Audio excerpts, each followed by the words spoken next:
সালাত বা ইবাদত হয়তো আপনার করতে মন চাচ্ছে, কিন্তু আপনি সেটার দিকে ঝুঁকতে পারতেছেন না। আপনি মসজিদের আওয়াজ শুনছেন, আপনার কান অব্দি গেছে, আপনার ব্রেন অব্দি গেছে বা আপনার অন্তর অব্দিও এটা গেছে যে আজান হচ্ছে, এখন আমার উচিত মসজিদের দিকে মুভ করা।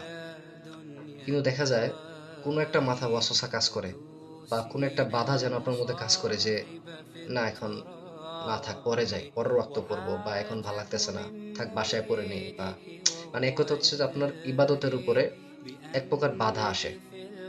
আপনি যতই চান যে একটু ভালো অবস্থানে যাওয়ার, একটু ইবাদত ধরার, ভালোভাবে চলার, দেখা যায় যে না, সেটা হয় না।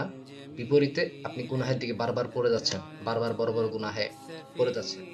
এইসব ক্ষেত্রে অনেক সময় দেখা যায় যে এগুলা অনেক সময় একটা এক ধরনের জিনগ্রস্ত বা জিনেরা আইন হাসাদ দেয় ইবাদতের উপরে, যাতে আপনি ইবাদতে বাধাগ্রস্ত হন। দেখেন একটা বিষয় কি, যে নামাজ পড়ে না সে তো এমনি পথভ্রষ্ট, তাকে শয়তান আসা না আসা কোনো কিছু যায় আসে না, বাট যে নামাজ পড়ে তার উপরে কিন্তু অ্যাটাক বেশি হয়, যাতে করে ওই বান্দাকে যেন সে নামাজের লাইন থেকে বা আল্লাহর যে বিধান থেকে জানতে সে তাকে সরাইতে পারে।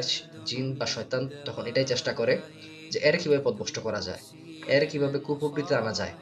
ইবাদতের উপরে এক ধরনের আইন আছে থাকতে পারে, জিনের নজর যেটাকে বলা হয়, এরকম কিছু থাকতে পারে।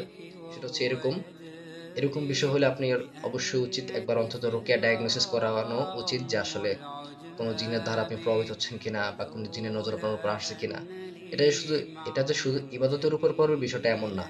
এটা আপনার দৈনন্দিন কাজ থেকে শুরু করে, রিজিক থেকে শুরু করে, কারোর সাথে ভালো সম্পর্ক থেকে শুরু করে, ভালো ব্যবহার, সবকিছুতে আপনার একটা বাধা আসবে বা একটা খারাপ সিচুয়েশনে চলে যাবে যেটা আপনি কখনো আগে ছিলেন না কিন্তু এখন সাফার করতেছেন।